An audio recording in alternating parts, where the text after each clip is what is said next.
Hello hello सभी जनों को। अब हम पढ़ने वाले हैं कार्बनिक यौगिक के रासायनिक गुणधर्म के बारे में। ठीक है, हमने कार्बनिक यौगिकों के बारे में पढ़ा। कार्बनिक यौगिक भाग 1 और कार्बनिक यौगिक भाग 2 में क्या क्या कार्बनिक यौगिक हैं, उनके वर्ग क्या क्या हैं, उनको नाम कैसे देते हैं, इन सब के बारे में हमने पढ़ा। अब हम उन चीजों का ही रासायनिक गुणधर्म के बारे में पढ़ने वाले हैं। ठीक है, आगे बढ़े। फिर आगे है कार्बन यौगिकों का दहन। कार्बन के यौगिक होते हैं उनके दहन के बारे में हम पढ़ने वाले हैं। उसके लिए एक क्रियाकलाप है हमारे पास में। ठीक है, क्रियाकलाप क्या है? एक स्पैचुला पर एक एक करके कुछ कार्बन यौगिक जैसे कि नैफ्थलीन, कपूर, अल्कोहल, ये सारे जो हैं ये सारे कार्बन के यौगिक हैं।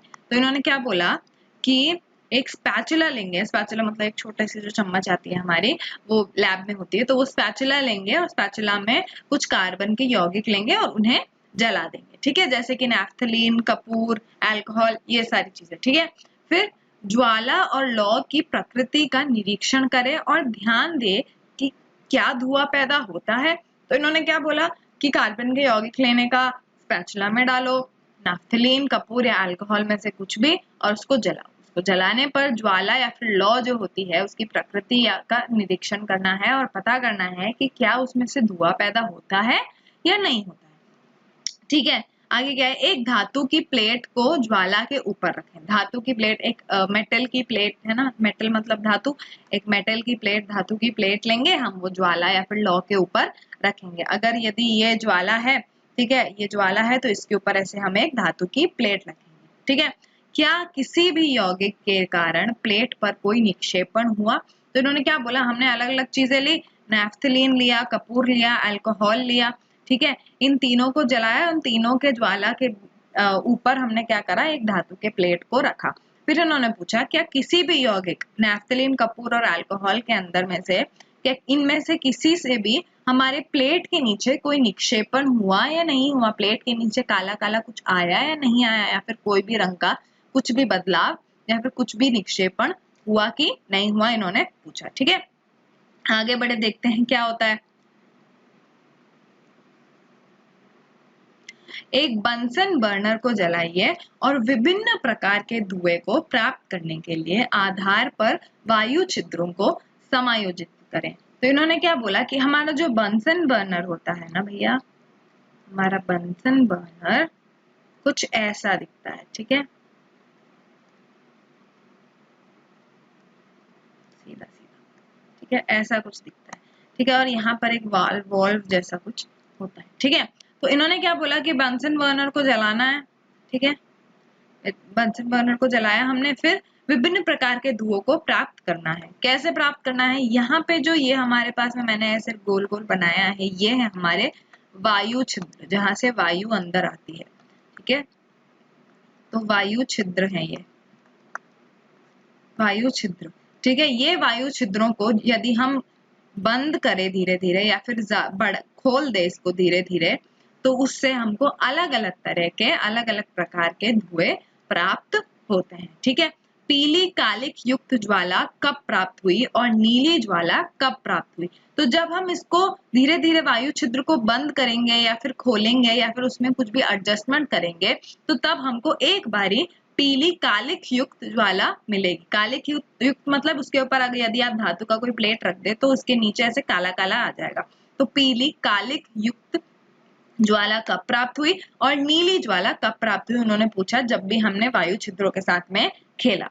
ठीक है, आगे देखते हैं कि इन सब प्रश्नों का उत्तर क्या है। क्या है भाई? दहन जो है, कार्बन डाइऑक्साइड और ताप या विद्युत देने के लिए जलता है। तो कार्बन जो है वो ताप या विद्युत देने के लिए जलता है।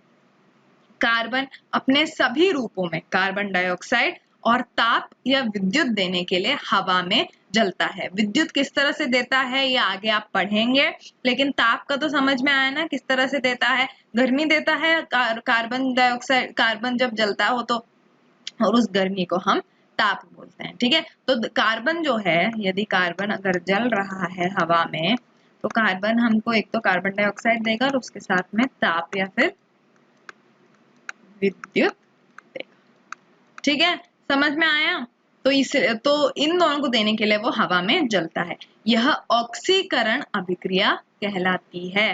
ये ऑक्सीकरण अभिक्रिया क्यों है? क्योंकि कार्बन में ऑक्सीजन का एडिशन हुआ है, ठीक है, कार्बन में ऑक्सीजन ऐड हुआ है और कार्बन डाइऑक्साइड बना है, इसीलिए ये ऑक्सीकरण अभिक्रिया है, क्योंकि कार्बन ऑक्सीकृत हो जाता है। कार्बन ऑक्सीकृत हमने पढ़ा है ना ऑक्सीकरण अभिक्रिया के बारे में, तो कार्बन जो है वो ऑक्सीकृत हो जाता है, इसलिए ऑक्सीकरण अभिक्रिया है। ठीक है, कार्बन कैसे ऑक्सीकृत होता है? वो जब जलता है तो कार्बन डाइऑक्साइड देता है, उसके साथ साथ एक और क्या चीज देता है? वो देता है ताप या फिर विद्युत। ठीक है, समझ में आया? आगे बढ़े फिर। आगे क्या है? संतृप्त हाइड्रोकार्बन एक साफ ज्वाला देते हैं, जबकि असंतृप्त हाइड्रोकार्बन बहुत सारे काले धुएं के साथ एक पीली ज्वाला देते हैं, इससे कालिक जमा हो जाती है। तो इन्होंने क्या बोला? संतृप्त हाइड्रोकार्बन, संतृप्त कौन से हैं? जिसमें एकल बंध हो, ठीक है, एकल बंध हो। तो संतृप्त हाइड्रोकार्बन जो है वो एक साफ ज्वाला देते हैं, जबकि असंतृप्त जो होते हैं जिनमें द्विआबंध और त्रिआबंध होता है, द्विआबंध और त्रिआबंध होता है, वो जब जलते हैं तो बहुत सारे काले धुएं के साथ में एक पीली ज्वाला देते हैं। तो हमारे को जो हमारे हाइड्रोकार्बन है, हम ऐसे आसानी से लिख लेते हैं। आप नोट्स मेरे साथ साथ में लिख लीजिए। हाइड्रोकार्बन दो तरह के होते हैं, संतृप्त और असंतृप्त। ठीक है, ये जब जलता है तो साफ ज्वाला देता है, और ये जब जलता है तो बहुत सारे धुएं, काले रंग के काले धुएं के साथ पीली ज्वाला देता है। ठीक है, तो वायु की अपूर्ति को सीमित कर देने से अपूर्ण दहन होने पर संतृप्त हाइड्रोकार्बन भी कालिक युक्त ज्वाला निकले। तो इन्होंने क्या बोला कि जब वायु की आपूर्ति जो है, वायु जो हम लोग वायु प्रदान करते हैं, वायु में जलता है हमारा हाइड्रोकार्बन, यदि हम उस वायु को सीमित कर दे, ठीक है, उस वायु को सीमित कर दे कि थोड़ा कम वायु उसमें डालेंगे जब दहन हो रहा हो, तब सिर्फ तब हमारे संतृप्त वाले जो हाइड्रोकार्बन है वो भी कालिक युक्त ज्वाला निकालेंगे। वैसे तो हमारे संतृप्त जो हाइड्रोकार्बन है वो साफ ज्वाला देते हैं, लेकिन अगर हमारे वायु को सीमित कर दे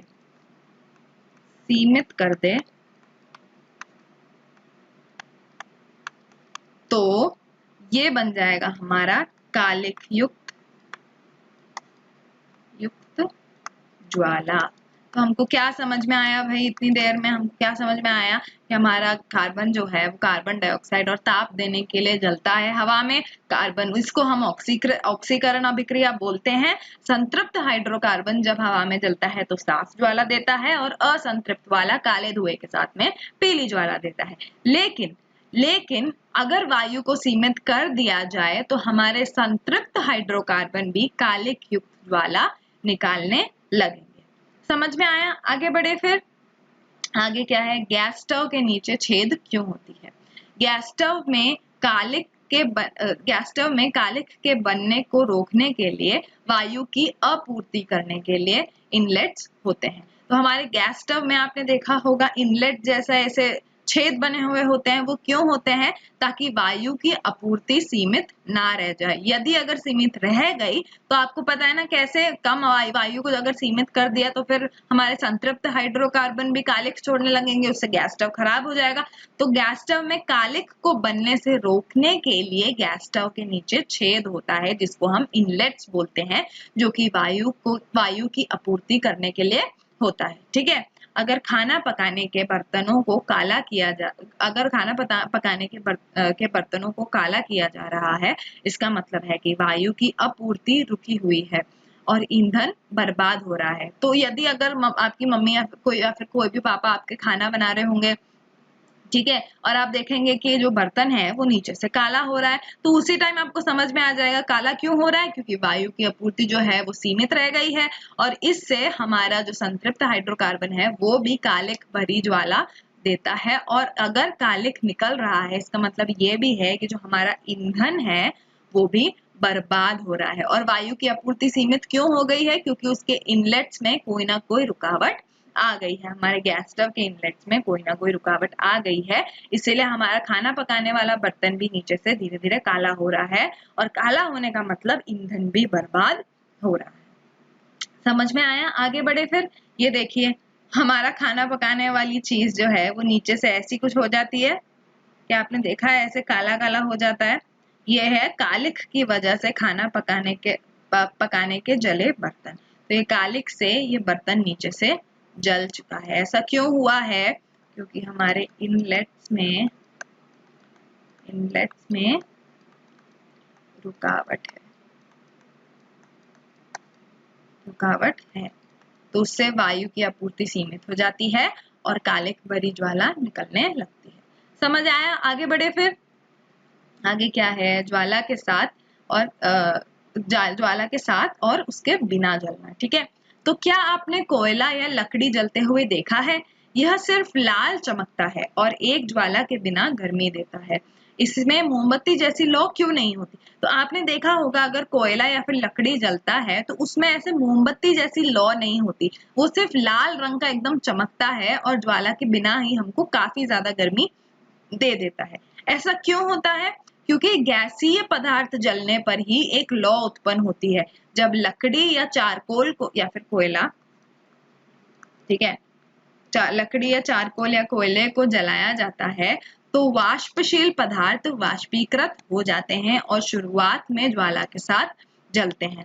तो इन्होंने क्या बोला कि जब हम कोयले को जलाते हैं या लकड़ी को जलाते हैं तब हम देखते हैं कि लाल रंग का चमकता है और एक ज्वाला के बिना हमको गर्मी देता है। वो मोमबत्ती की तरह लौ क्यों नहीं देता? वो इसलिए नहीं देता क्योंकि गैसीय पदार्थ जलने पर ही लौ उत्पन्न होती है।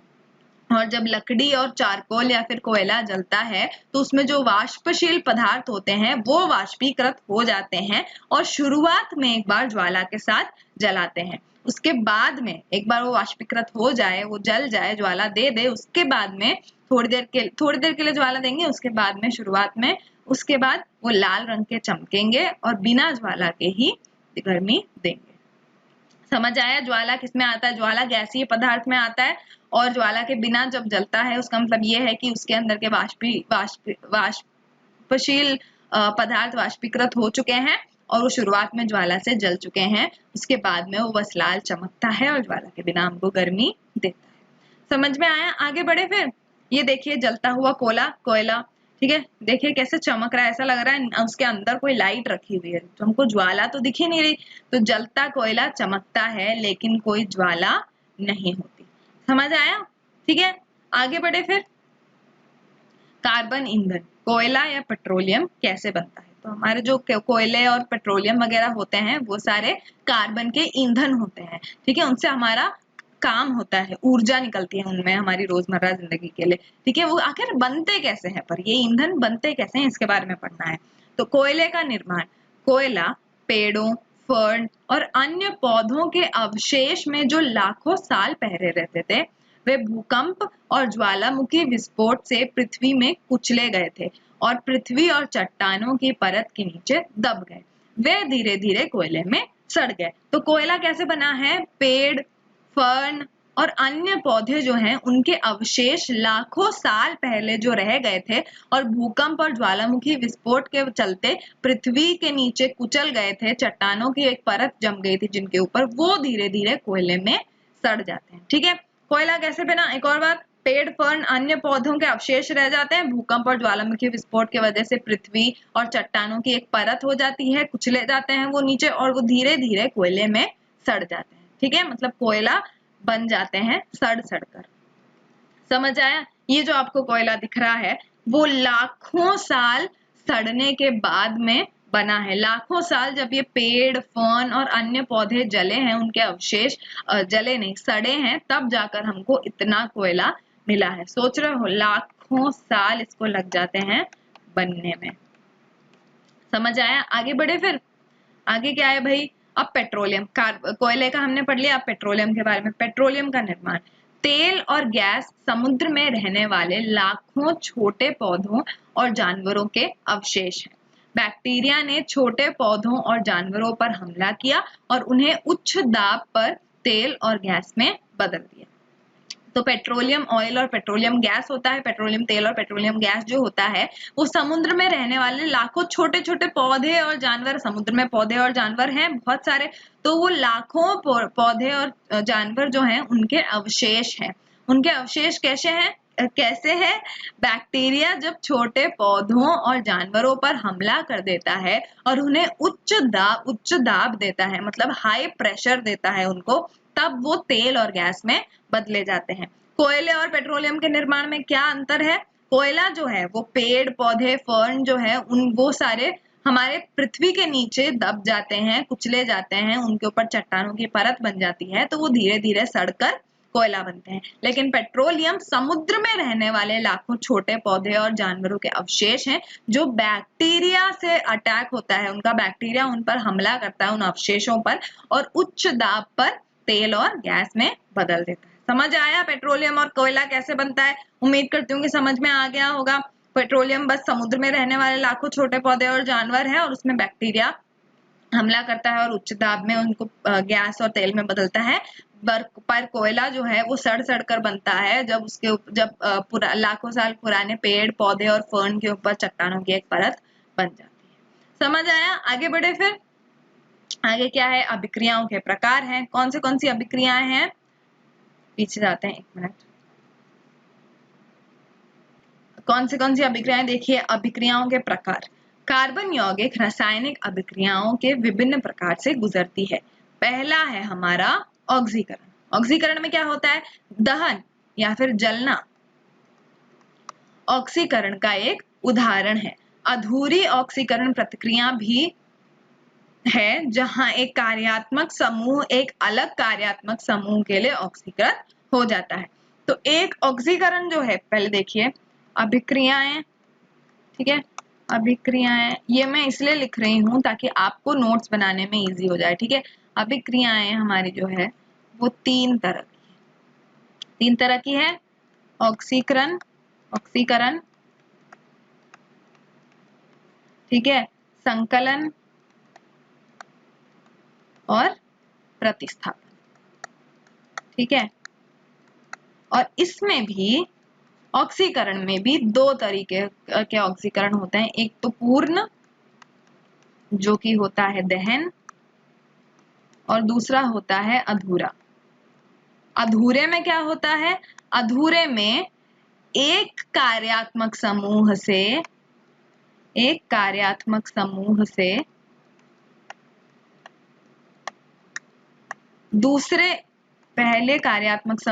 दूसरे कार्यात्मक समूह में बदला जाता है ऑक्सीकरण कर। ऑक्सीकृत या फिर ऑक्सीकृत होकर, ठीक है। समझ में आया? तो ऑक्सीकरण जो है वो दो तरह के होते हैं। एक तो पूरा दहन, ठीक है, ऑक्सीकरण एक उदाहरण है दहन का, नहीं मतलब जो दहन है वो ऑक्सीकरण का एक उदाहरण है। और एक और होता है अधूरी ऑक्सीकरण अभिक्रिया है, जिसमें एक कार्यात्मक समूह, मान लीजिए हमारा अल्कोहल, एक कार्यात्मक समूह क्या करता है? ऑक्सीकृत हो जाता है एक अलग कार्यात्मक समूह बनाने के लिए, तो ये बन जाता है COOH, ठीक है। तो इसमें क्या हुआ? ऑक्सीकरण हुआ इस अल्कोहल का कार्बोक्सिलिक अम्ल में, ठीक है। तो एक कार्यात्मक समूह से दूसरे कार्यात्मक समूह के लिए इसने खुद को ऑक्सीकृत कर दिया। तो समझ में आया? ऑक्सीकरण एक तो जलना होता है और एक और होता है अधूरा ऑक्सीकरण, जो कि एक कार्यात्मक समूह को दूसरे कार्यात्मक समूह में बदल देता है। समझ आया? आगे क्या है? संकलन या संयोजन। क्या है इसमें? असंतृप्त हाइड्रोकार्बन अन्य अभिक्रियाओं द्वारा संतृप्त हाइड्रोकार्बन में परिवर्तित हो जाती हैं। तो हमारा जो असंतृप्त हाइड्रोकार्बन है वो किसी अभिक्रियाओं के द्वारा संतृप्त हाइड्रोकार्बन में बदल जाती है। ठीक है, CH3। तो संकलन में क्या है, असंतृप्त हाइड्रोकार्बन से वो संतृप्त हाइड्रोकार्बन में बदल जाती है। दूसरा समझ में आ गया। तीसरा क्या है, प्रतिस्थापन। एक प्रकार के परमाणु या परमाणुओं के समूह को एक अन्य प्रकार के परमाणु या परमाणुओं के समूह द्वारा प्रतिस्थापन किया जाता है। तो प्रतिस्थापन में क्या होता है, मान लीजिए हाइड्रोजन है हमारा, ठीक है, हाइड्रोजन है, तो ये क्या होता है, क्लोरीन आता है और उसको बोलता है जाओ यहाँ से। ठीक है, तो ये CClH बन जाता है। यहाँ पर इसने हाइड्रोजन का प्रतिस्थापन किया, मतलब एक प्रकार के परमाणु या परमाणुओं के समूह को हटाया इसने और अन्य प्रकार के परमाणु या परमाणुओं ने वहां पर उसको विस्थापित किया। तो हाइड्रोजन को हटाया और क्लोरीन ने उसकी जगह ली, इसको हम प्रतिस्थापन बोलते हैं। समझ आया, तीनों अभिक्रियाओं के बारे में समझ में आया। ऑक्सीकरण वो है, एक तो जलना और दूसरा अधूरा ऑक्सीकरण भी होता है, जब वो एक कार्यात्मक समूह से दूसरे कार्यात्मक समूह में ऑक्सीकृत हो जाता है। दूसरा क्या है, संकलन या संयोजन, जिसमें असंतृप्त हाइड्रोकार्बन जो है वो संतृप्त हाइड्रोकार्बन बन जाते हैं किसी ना किसी अभिक्रियाओं के द्वारा। और तीसरा है प्रतिस्थापन, जब एक प्रकार के परमाणु या परमाणुओं के समूह को एक अन्य प्रकार के परमाणु और परमाणुओं के समूह प्रतिस्थापित कर देते हैं। समझ में आया, आगे बढ़े फिर। अब हम ऑक्सीकरण के बारे में पढ़ेंगे अच्छे से।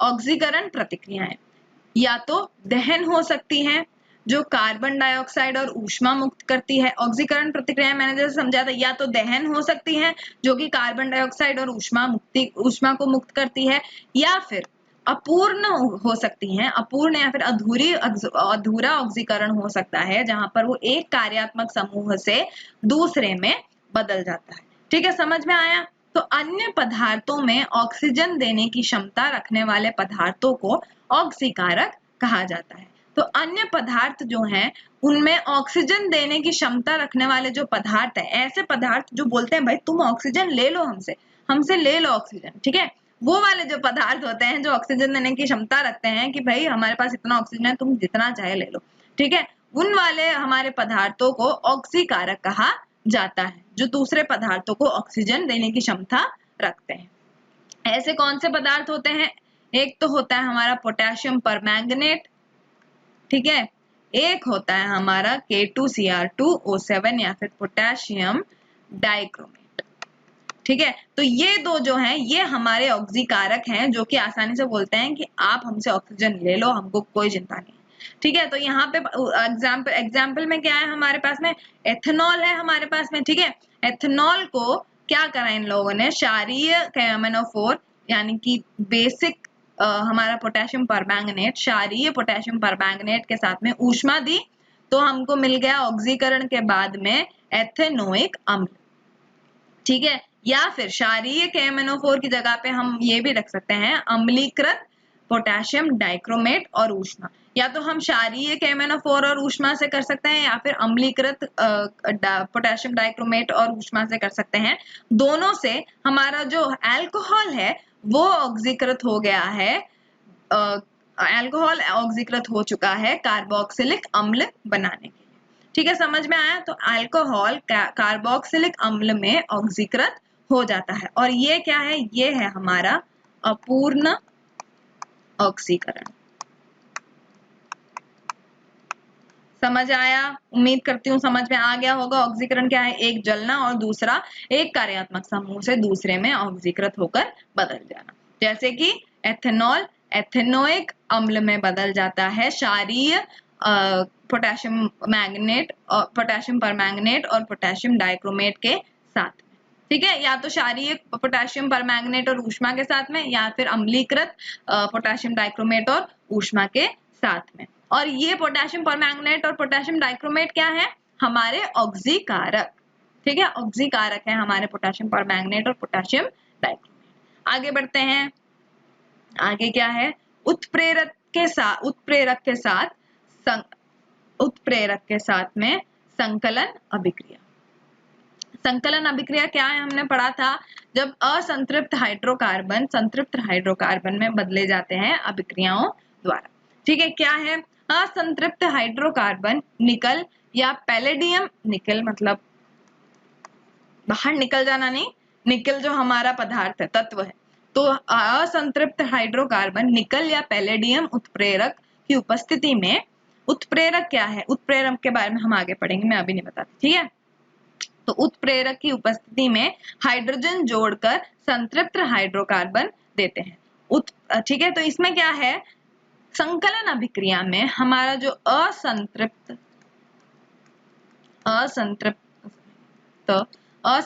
हाइड्रोकार्बन है वो उत्प्रेरक के साथ में, उत्प्रेरक क्या क्या है, या तो निकल या फिर पैलेडियम, ठीक है, निकल या पैलेडियम के साथ में संतृप्त हाइड्रोकार्बन बन जाते हैं, हाइड्रोजन इनमें जुड़ जाया करता है, ठीक है। तो इसको बोलते हैं हम उत्प्रेरक के साथ में संकलन अभिक्रिया।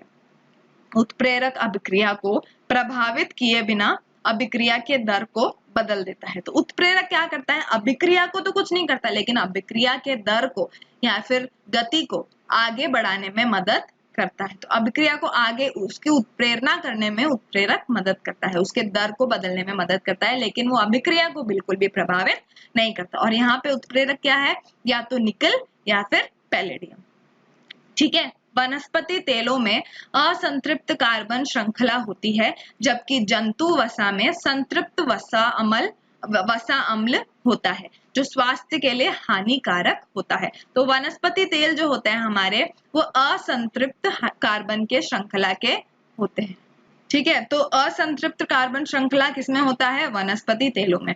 लेकिन जंतु वसा जो है हमारा, जंतु फैट, एनिमल फैट जो है हमारा, उसमें जंतु वसा में संतृप्त वसा अम्ल होता है, जो कि स्वास्थ्य के लिए बहुत ही ज्यादा हानिकारक होता है। तो असंतृप्त वसा अम्ल युक्त तेलों को उपयोग खाना पकाने के लिए नहीं करना चाहिए, ठीक है। समझ में आया इतना? आगे क्या है, हमने देखा कि वनस्पति तेल में असंतृप्त कार्बन श्रृंखला होती है और जंतु वसा में संतृप्त वसा होती है, और वो हमारे स्वास्थ्य के लिए बहुत ही ज्यादा हानिकारक होती है। तो असंतृप्त वसा जो है वो हमको खाना पकाने के लिए उपयोग करना चाहिए, और संतृप्त वसा जो है वो हमको खाना पकाने के लिए उपयोग नहीं करना चाहिए, ठीक है। समझ में आया? आगे क्या है, ये जो हमारे असंतृप्त यौगिक हैं, उनका हाइड्रोजीकरण होता है। जैसे ऑक्सीकरण होता है उसी तरह हाइड्रोजीकरण होता है, हाइड्रोजनीकरण होता है, ठीक है। हाइड्रोजनीकरण में क्या होता है, हाइड्रोजन ऐड होता है। जिस तरह से ऑक्सीकरण में ऑक्सीजन जुड़ जाता है, उसी तरह हाइड्रोजनीकरण में हाइड्रोजन जुड़ जाता है। और यहाँ पर निकल उत्प्रेरक या फिर इसकी जगह पे पैलेडियम उत्प्रेरक भी हो सकता है, ठीक है। निकल या पैलेडियम उत्प्रेरक हो सकता है, जो कि हाइड्रोजन जोड़ देता है हमारे असंतृप्त हाइड्रोकार्बन के साथ में, और ये डबल बॉन्ड को या फिर द्विया बंध को तोड़ देता है।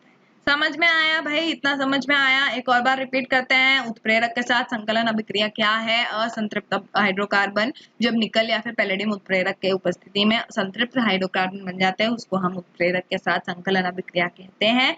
वनस्पति तेल में असंतृप्त कार्बन श्रृंखला होती है, और जंतु वसा में संतृप्त वसा अम्ल होता है, जो कि हमारे स्वास्थ्य के लिए बहुत ही ज्यादा हानिकारक होता है। तो असंतृप्त वसा अम्ल जो युक्त जो तेल है वो हमको खाने में उपयोग करने चाहिए, और संतृप्त वसा अम्ल के तेल नहीं इस्तेमाल करने चाहिए। मतलब वनस्पति तेल जो है वो इस्तेमाल करना चाहिए खाना बनाने के लिए। और एग्जाम्पल में क्या है, यहाँ पर एथीन है, यहाँ पर 2 कार्बन है तो इथीन है। उसमें जब हमने पैलेडियम या फिर निकल उत्प्रेरक के साथ में करा तो उसका हाइड्रोजनीकरण हो गया और वो बन गया फिर एथेन, ठीक है। समझ में आया? आगे बढ़े फिर। आगे क्या है, प्रतिस्थापन अभिक्रिया है। प्रतिस्थापन अभिक्रिया मतलब जो हाइड्रोजन की जगह, हाइड्रोजन ही नहीं, वो कोई भी किसी भी परमाणु की जगह कोई और परमाणु यदि ले ले, उसका प्रतिस्थापन कर दे, तो उसको हम प्रतिस्थापन अभिक्रिया बोलते हैं, या फिर सब्स्टिट्यूशन रिएक्शन इंग्लिश में बोलते हैं, ठीक है। उत्प्रेरक को इंग्लिश में क्या बोलते हैं पता है? उत्प्रेरक को हम इंग्लिश में कैटलिस्ट बोलते हैं, कैटलिस्ट, ठीक है। अगर किसी को उत्प्रेरक नहीं समझ आया तो। अब क्या है, संतृप्त हाइड्रोकार्बन अत्यधिक अनभिक्रित होते हैं, यानी कि बिल्कुल भी अभिक्रिया नहीं करते, बहुत कम अभिक्रियशील होते हैं और अत्यधिक अनभिकृत होते हैं, और ज्यादातर अभिकर्मकों की उपस्थिति में निष्क्रिय होते हैं। तो इन्होंने क्या बोला, संतृप्त हाइड्रोकार्बन जो है वो बहुत ही ज्यादा अनविकृत होते हैं, वो बहुत ही कम अभिक्रियाशील होते हैं, आसानी से अभिक्रिया नहीं करते, और ज्यादातर जो हमारे अभिकर्मक होते हैं जो अभिक्रिया करवाते हैं उसकी उपस्थिति में भी संतृप्त हाइड्रोकार्बन निष्क्रिय ही रहते हैं, ज्यादातर, कुछ में वो काम करते हैं। ठीक है, हालांकि सूर्य के प्रकाश की उपस्थिति में क्लोरीन का अति तीव्र अभिक्रिया में हाइड्रोकार्बन में संकलन होता है। तो हमारा जो सूर्य का प्रकाश है उसकी उपस्थिति में क्लोरीन का अति तीव्र अभिक्रिया में हाइड्रोकार्बन में संकलन होता है। ठीक है, क्लोरीन एक एक कर हाइड्रोजन परमाणुओं का प्रतिस्थापन करती है, यह एक प्रतिस्थापन अभिक्रिया है। तो हमारा जो हाइड्रोकार्बन है वह सूर्य की उपस्थिति में क्लोरीन के साथ में तीव्र अभिक्रिया करता है, और क्लोरीन क्या करता है, हाइड्रोजन को प्रतिस्थापित कर जुड़ जाता है। अभी थोड़ी देर बाद धीरे धीरे ये CH2Cl2 हो जाएगा, उसके बाद में वो धीरे धीरे CHCl3 हो जाएगा, उसके बाद धीरे धीरे ये CCl4 भी हो जाएगा। ठीक है, तो क्लोरीन एक एक करके हाइड्रोजन परमाणुओं को प्रतिस्थापन करती है, यह एक प्रतिस्थापन प्रतिक्रिया है। तो हमने क्या पढ़ा इसमें, संतृप्त हाइड्रोकार्बन बहुत ज्यादा कम अभिक्रियाशील होते हैं, वो ज्यादातर अभिकर्मकों के साथ में निष्क्रिय होते हैं, लेकिन वो सूर्य के प्रकाश की उपस्थिति में क्लोरीन के साथ में अति तीव्र अभिक्रिया कर संकलन करते हैं, और क्लोरीन फिर एक एक कर हाइड्रोजन परमाणुओं को प्रतिस्थापित करता है, और इसको हम प्रतिस्थापन अभिक्रिया कहते हैं। समझ में आया? आगे बढ़े फिर। अब प्रश्न, हाँ क्या प्रश्न है हमारा, इथेनॉल से एथेनोइक अम्ल में रूपांतरण को ऑक्सीकरण अभिक्रिया क्यों कहते हैं?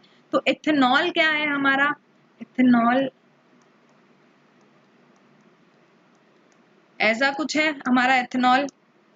ठीक है, इस एथेनॉल को जब हम क्षारीय KMnO4 के साथ में ऊष्मा देते हैं, तब हमारा जो KMnO4 जो है वो एक ऑक्सीकारक है, वो आसानी से ऑक्सीजन देता है। तो ये क्या बन जाता है, ये CCOH डबल बॉन्ड OH और H बन जाता है। तो हमने क्या देखा कि इस कार्बन के साथ में एक और ऑक्सीजन आकर जुड़ गया है, और ऑक्सीजन के जुड़ने को हम ऑक्सीकरण अभिक्रिया बोलते हैं, इसीलिए ऑक्सीकरण अभिक्रिया बोलते हैं। इसलिए हमारा एथेनॉल से एथेनोइक अम्ल में जो रूपांतरण होता है उसको हम ऑक्सीकरण अभिक्रिया बोलते हैं, क्योंकि उसमें एक ऑक्सीकारक का इस्तेमाल होता है जो कि क्षारीय KMnO4, या फिर क्षारीय KMnO4 भी हो सकता है, या फिर अम्लीकृत K2Cr2O7 जो कि पोटेशियम डाइक्रोमेट है वो भी हो सकता है। वो क्या करते हैं, ऑक्सीजन प्रदान करते हैं, ऑक्सीकारक होते हैं, और वो हमारे इथेनॉल को ऑक्सीकृत कर हमारा इथेनोइक अम्ल बनाते हैं। और क्योंकि हमारे पदार्थ में, हमारे यौगिक में ऑक्सीजन का योग हुआ है, ऑक्सीजन मिला है, जुड़ा है, उसको हम ऑक्सीकरण अभिक्रिया भी बोलते हैं। ठीक है, समझ में आया, समझ आया इतना? आगे क्या है, आगे है प्रश्न 2। प्रश्न 2 क्या है हमारा, प्रश्न 2 है वेल्डिंग के लिए ऑक्सीजन और इथाइन के मिश्रण को का दहन किया जाता है, क्या आप बता सकते हैं कि इथाइन और वायु के मिश्रण का उपयोग क्यों नहीं किया जाता है? तो जब हम वेल्डिंग करते हैं तो ऑक्सीजन, एक मिनट, हाँ, तो जब हम वेल्डिंग करते हैं तो उसमें ऑक्सीजन और इथाइन का मिश्रण लेते हैं, लिखते हैं यहाँ पर ऑक्सीजन और मिथाइन का मिश्रण लेते हैं हम।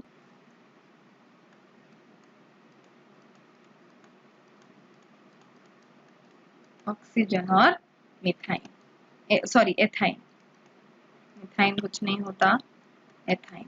ठीक है, इसका मिश्रण लेते हैं, क्यों? क्योंकि इससे हमको मिलता है एक ऑक्सी एसिटिलीन